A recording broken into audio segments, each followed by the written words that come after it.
General प्रसाद, सबसे पहले आपसे मैं समझना चाहती हूं कि ऐसा नहीं है कि पिछले कुछ समय से कोई युद्ध नहीं दुनिया ने देखा है। युद्ध देखे हैं, लेकिन ये जो युद्ध चल रहा है जिसके 1 महीने पूरे हो रहे हैं, वहां से सबसे ज्यादा तीसरे विश्व युद्ध की आशंकाएं उठ रही हैं। ऐसा क्यों?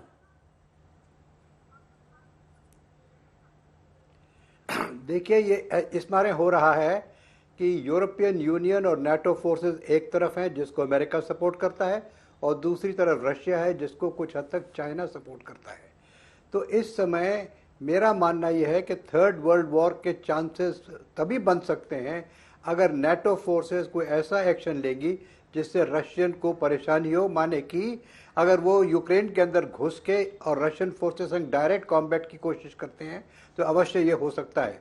लेकिन अगर ये जब तक कि direct one two one contact between Russian forces and European NATO forces नहीं होगा तो मुझे नहीं लगता थर्ड वर्ल्ड वॉर की बात है।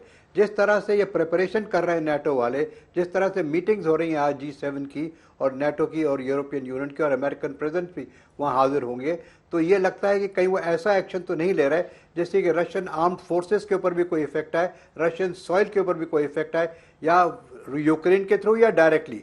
अगर कुछ ऐसा हुआ तो अवश्य रशिया इस पर रिटेलिएट करेगा।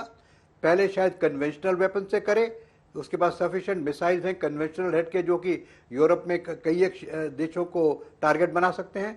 लेकिन जहां तक कि न्यूक्लियर वेपन्स का सवाल है, I continue to maintain my status कि nuclear weapons are weapons of deterrence.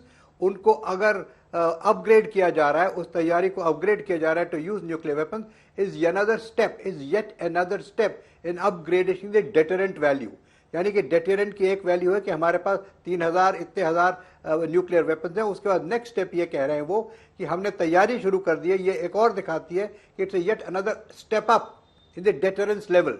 लेकिन ये अभी भी मैं इसको डेटरेंस लेवल ही मानता हूं, इसको मैं डायरेक्टली ये नहीं मानता कि these will be used immediately. देखिए श्वेता जी, आज की तारीख में पूरी वर्ल्ड जो लड़ाई हो रही है आज, वो इकोनॉमिक रीजंस पर हो रही है। और अगर ये सब दुनिया यही चाहती है कि हमारी इकोनॉमी बढ़िया बने, बेटर हो, हमारे हथियार बिकते रहें, हमारे ऑयल बिकता रहे, हमारा करेंसी स्ट्रांग होती रहे, इसी पर सारा युद्ध चल रहा है। लेकिन अगर कहीं इस तरह से हो गया कि दो हिस्सों में वर्ल्ड बंट गई और फिर विश्व युद्ध की बात शुरू हो गई, तो ये सब जो मुद्दे पर बात हो रही है सब जीरो हो जाएंगे।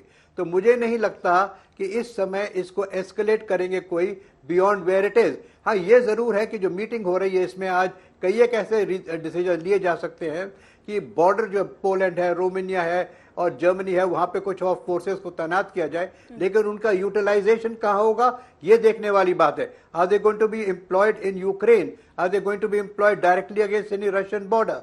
तो ये सब चीजें देखने वाली हैं। लेकिन मैं समझता हूं कि आज की मीटिंग से केवल यही निकलेगा कि इतने सैंक्शंस और लगा दो, इस किस्म के सैंक्शंस और लगा दो, इनको यूरोप जो नेबरिंग स्टेट्स हैं EU के, उनको और हथियार और कोई सपोर्ट भेज दो, कोई ट्रुप्स भेज दो। लेकिन बूट्स ऑन ग्राउंड मुझे नहीं लगता कि कोई ऐसा डिसीजन होगा कि वो यूक्रेन के अंदर जाएंगे।